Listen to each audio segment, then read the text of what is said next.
నా పేరేంటి తల్లి? సుకన్య. మరి నా పేరేంటి? నాకు తెలుసమ్మా, నువ్వు కావాలని ఓడిపోతున్నావు కదూ. పాపం అమ్మరు వచ్చిన దగ్గర నుంచి హాస్పిటల్లో ఒకటే హడావిడి చేస్తున్నాడు.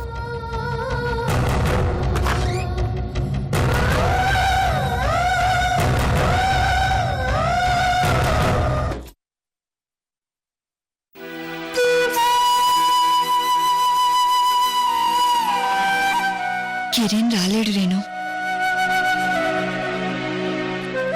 ఏ ఎందుకు రాడు? తన పాప మన దగ్గర ఉందని చెప్పు, వచ్చి తీసుకెళ్తాడు. కిరణ్ చనిపోయాడు రేణు.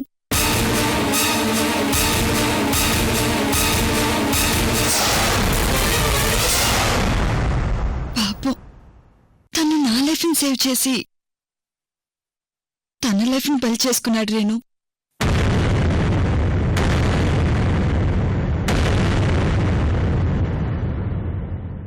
నా కూతురు అనాథవుతుంది, చూసుకుంటావా శర్వాణి అని ఏడుస్తూ మాట తీసుకుని నా చేతిలోనే ప్రాణం వదిలాడు రేణు.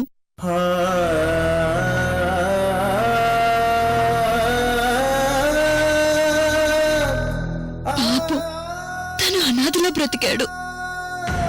తన కూతురు అనాథ కాకూడదని ఏడ్చాడే.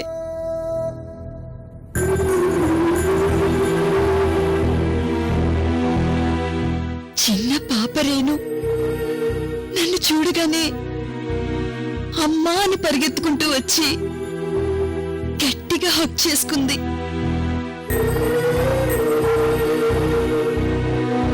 ఒక విధంగా నా వల్ల తనకి కన్న తండ్రి దూరమయ్యాడు. చూస్తూ చూస్తూ ఆ పాపకి నాకు ఏ సంబంధం లేదని వదిలేసుకుని ఎలా రాను రేణు?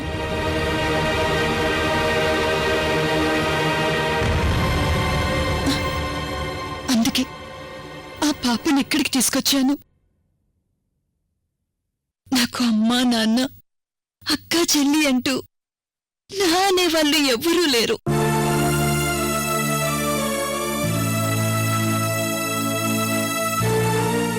ఈ పాపని నేను చూసుకుంటాను రేణు, ప్లీజ్ కాదనకు. శర్వాణి, నువ్వేం మాట్లాడుతున్నావో నీకు అర్థం అవుతుందా? నువ్వు నిజంగా ఈ పాపకు మేలు చేయాలనుకుంటే వెంటనే ఆ పాపకు సంబంధించిన వాళ్ళు ఎవరున్నారో వాళ్ళని వెతికి వాళ్ళకి ఇచ్చేయి. అదేంటి రేణు,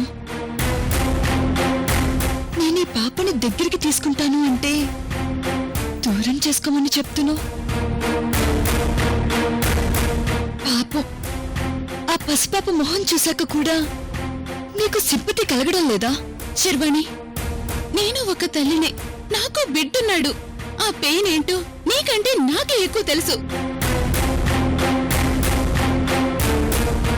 నేను ఆ పాప క్షేమం కోరే చెప్తున్నాను. నువ్వు వెంటనే ఈ పాపకు సంబంధించిన వాళ్ళు ఎవరున్నారో వాళ్ళకి పాపనిచ్చే.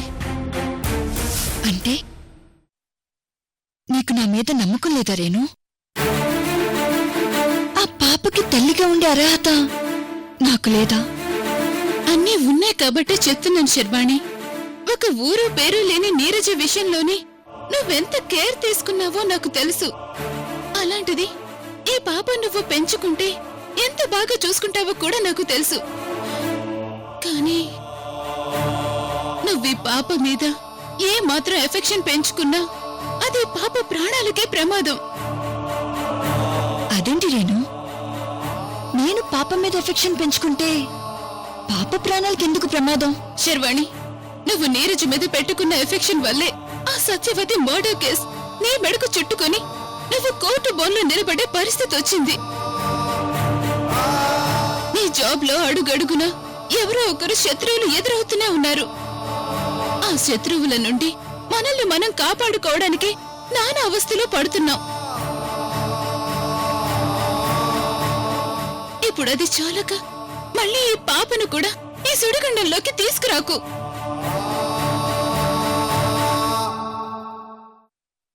అనవసరంగా మన గొడవల్లో ఈ పాపని బలి పశువుని చెయ్యకు. ఇప్పుడు మన గొడవల వల్లే కదా పాపం ఆ పాపకు తండ్రి దూరం అయ్యాడు. మళ్ళీ ఈ పాప పైన ఎఫెక్షన్ పెంచుకొని దాని జీవితం నాశనం చేయకు శర్వాణి. నా మాట విను. పాప భవిష్యత్తు ఆలోచించి చెప్తున్నాను. నీకున్న జాబ్ టెన్షన్స్ చాలక మళ్ళీ కొత్త టెన్షన్ పెట్టుకొని పాప జీవితంతో చెలగాట మాడుకు. ప్లీజ్ శర్వాణి, నీ ఫ్రెండ్గా చెప్తున్నాను, అర్థం చేసుకో.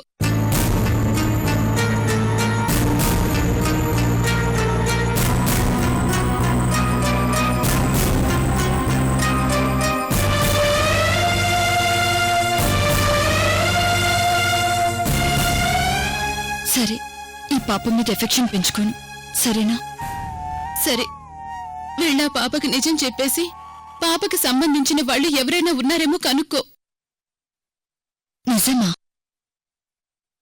ఏం నిజం చెప్పాలి రేణు? నువ్వు తన తల్లివి కాదు అన్న నిజాన్ని చెప్పే.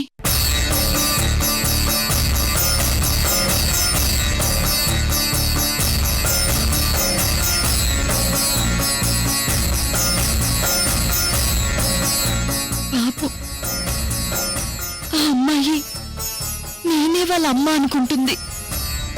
అందుకే చెప్తున్నాను, ఇవి చాలా సెన్సిటివ్ విషయాలు. ఇలాంటి విషయాల్ని అబద్ధాలతో నమ్మించకూడదు. వెళ్ళు శర్వాణి, వెళ్ళు. వెళ్ళి నిజం చెప్పు. దానివల్ల నువ్వు బాగుంటావు, ఆ పాప కూడా బాగుంటుంది. అంత కఠినంగా పాపం ఎలా చెప్పాలి రేణు? తప్పదు శర్వాణి, లేదంటే ముందు ముందు చాలా సమస్యలు వస్తాయి. వెళ్ళు, వెళ్ళి నిజం చెప్పు. నువ్వు తన జీవితం బాగుండాలని కోరుకుంటే వెళ్ళి ఆ పాపతో మాట్లాడు.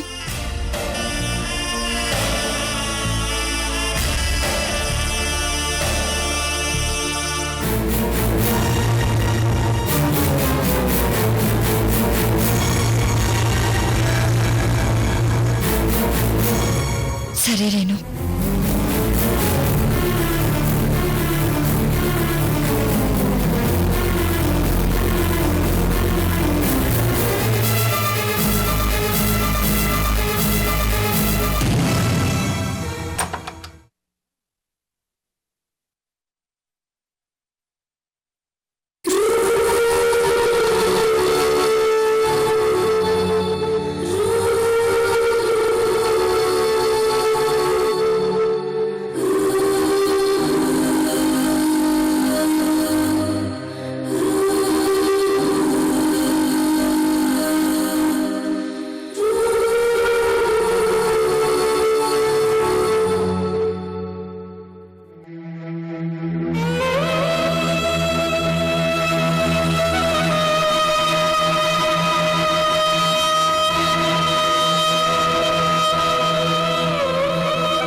అక్షరా,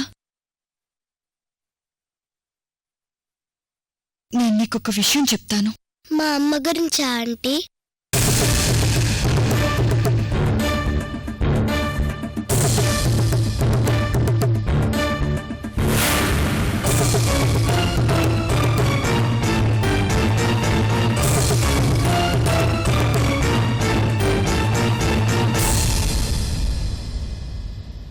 అంటే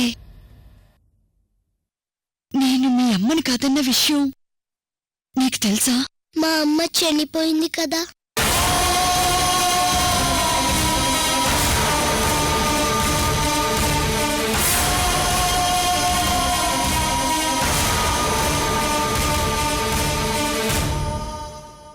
చనిపోయిన వాళ్ళు మళ్ళీ రారని మా ఫ్రెండ్స్ చెప్పారా ఆంటీ?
ఆంటీ, మా అమ్మ చనిపోయిందన్న విషయం నాకు తెలిసిందని మా డాడీకి చెప్పకండి.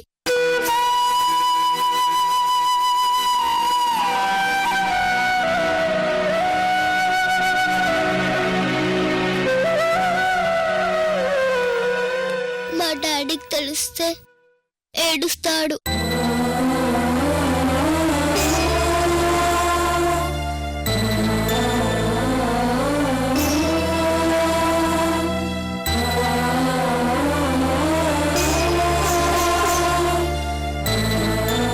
అక్షర, మీ డాడీ రేణు,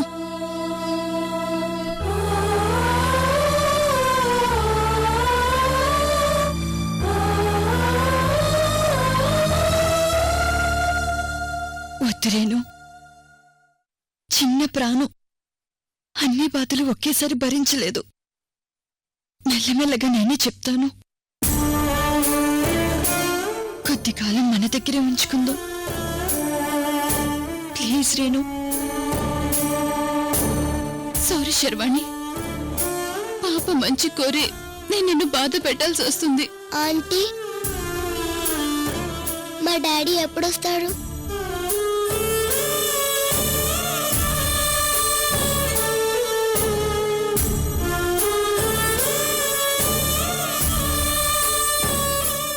డాడీ క్యాంపు పని మీద వేరే సిటీకి వెళ్లారు.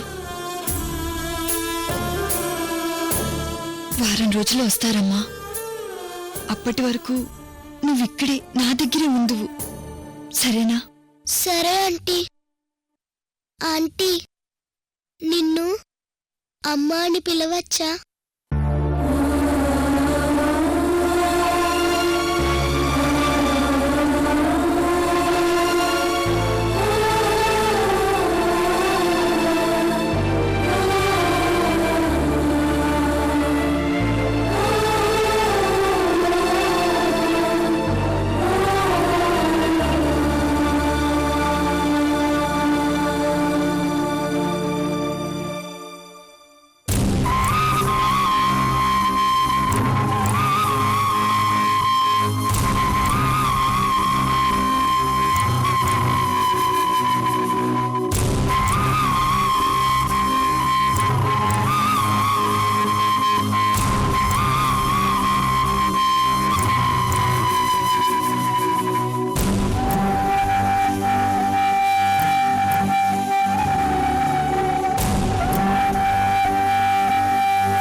కేరళ రాష్ట్రం నుంచి తెలుగు రాష్ట్రానికి వెళ్ళి ఒక చిన్న పాపను పట్టుకోలేకపోయావు. సిగ్గేస్తుందిరా వీరేశం. హైదరాబాద్ ఎంత పెద్దదో నేను ఇక్కడికి వచ్చా తెలిసిందన్నా. అన్ని స్కూల్స్ వెతికావు సురేంద్రన్నా. రాయ్, దేశం మొత్తం మీద నా కూతురికి సరిపడే గుండె ఆ కిరంగాడి కూతురిది ఒక్కటేరా. నా కూతురి బ్లడ్ గ్రూప్ ఆ అక్షరకు ఒక్కదానికే ఉంది. నా కూతురి వయసు ఆ అక్షర వయసు ఇద్దరిది ఒకే వయసు. ఎలాగైనా సరే నాకు అక్షర గుండె కావాలరా. అన్నయ్య, ఇక్కడ మేము గల్లీ గల్లీ వెతుకుతున్నాం. ఎలాగైనా సరే ఆ పాపను పట్టుకుని తీసుకొస్తాం. రాయ్, ఎన్నో సంవత్సరాల తర్వాత కలిగిన ఏకైక సంతానం నా కూతురు. దానికి గుండె మార్పిడి చేయాలన్నప్పుడు ఒక గుండె కావాలని నీతో చెప్పాను. రోజులు గడుస్తున్నాయి తప్ప మీరు చేసింది ఏమీ లేదు. అన్నయ్య, ఏ గుండైనా పర్వాలేదనుకుంటే చాలామంది పిల్లలున్నారు. కానీ మీ కూతురు బ్లడ్ గ్రూపు లక్షల్లో ఒక్కరికి మాత్రమే ఉంటుంది.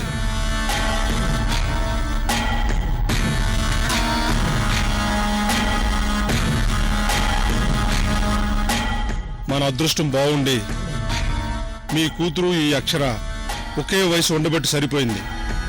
లేదంటే ఇన్ని సమస్యలు వచ్చేవి కావు. రాయ్, ఇక్కడ నా కూతురి గుండె మార్పిడి కోసం అన్ని ఏర్పాట్లు చేసి ఉంచారు డాక్టర్లు. ఆ అక్షర ఎక్కడుందో పట్టుకోండ్రా.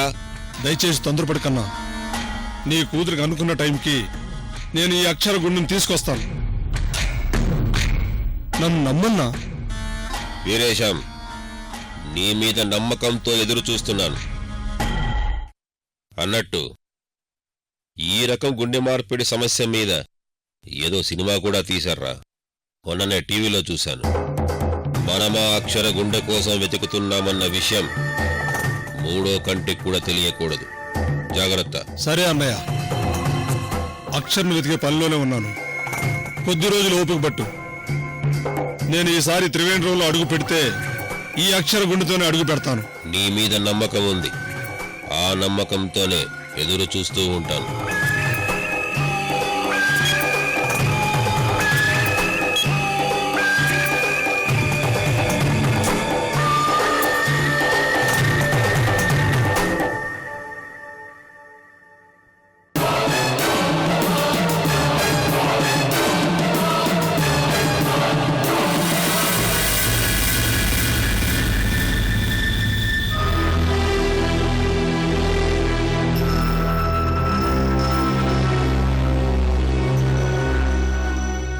వెంకట్రావు చనిపోయిన బాధల నుంచి బయటికి రాకముందే పాపకి యాక్సిడెంట్ జరిగింది.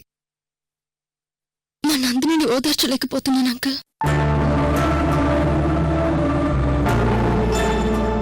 అమృత, ఇంట్లో ఇంతమంది ఉండగా పాప బాల్ కోసం రోడ్డు మీదకి వెళ్లడమేంటో, యాక్సిడెంట్ అవ్వడమేంటో అంతా నాకు విచిత్రంగా ఉంది. అమ్మా శ్రీలత, అనుకోని సంఘటనలన్నీ విచిత్రంగానే ఉంటాయి. ఇప్పుడు పాపకి యాక్సిడెంట్ ఎలా జరిగిందో అని ఆలోచిస్తూ కూర్చుంటే ప్రయోజనం ఉండదు. అమ్మా అమృత, నీ చెల్లికి నీ చెల్లి కూతురికి అండగా ఉండే పర్సన్ కావాలని నీకిప్పటికైనా అర్థమైందా? నా మాట విని నందినికి పెళ్లి జరిపించు. అంకల్, ఇప్పుడున్న పరిస్థితుల్లో తన పెళ్లి గురించి ఆలోచించడం సబబు కాదు. మా నందిని కూతురి విషయంలోనే చాలా టెన్షన్గా ఉంది. ఇలాంటి టెన్షన్స్ ఉండకూడదని చెప్తున్నానమ్మా. నా మాట విని నందినికి పెళ్లి జరిపించు. లేదంటే ఇలా రోజూ ఆలోచిస్తూ తెలియకుండానే ఆ అమ్మాయి డిప్రెషన్లోకి వెళ్లిపోయే ప్రమాదం ఉంది.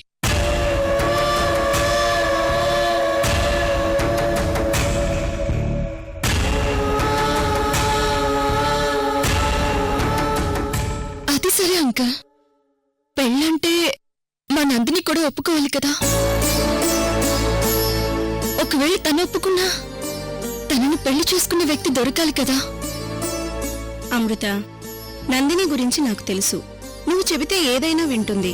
నందినిని పెళ్లి చేసుకునే వ్యక్తి ఎవరైతే బాగుంటుందో నువ్వు ఆలోచించు. ఇప్పుడు మాకు మా అంటూ ఎవరూ లేరు శ్రీలత. ఇప్పటికిప్పుడు దాన్ని అర్థం చేసుకుని దాని జీవితానికి వెలుగునిచ్చే పర్సన్ ఎక్కడ దొరుకుతాడో కూడా నాకు అర్థం కావడం లేదు.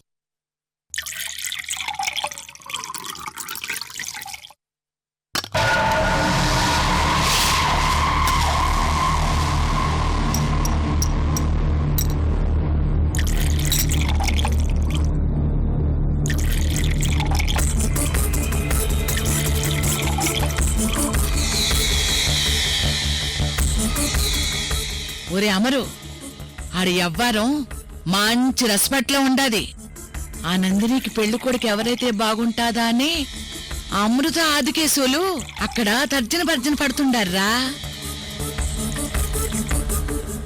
నేను హాస్పిటల్లో చేసిన అడావుడికి ఆ అమృత నన్ను బాగా నమ్మేసుంటుందమ్మా. ఒరే, కిచెన్లో పాలు కలుపుతూ కూర్చుంటే పనులెట్ట అవుతాయిరా. ఈ టైంలోనే నువ్వు అమృత మనసులో పడాలి. ఎల్లు ఏదో ఒకటి చెయ్యిరా.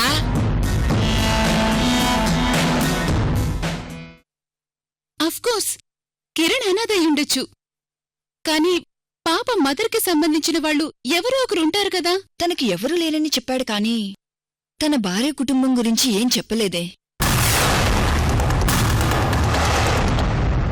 ఆ పాప దొరికిన రోజున దాని గుండెను తీసుకుని వస్తాను.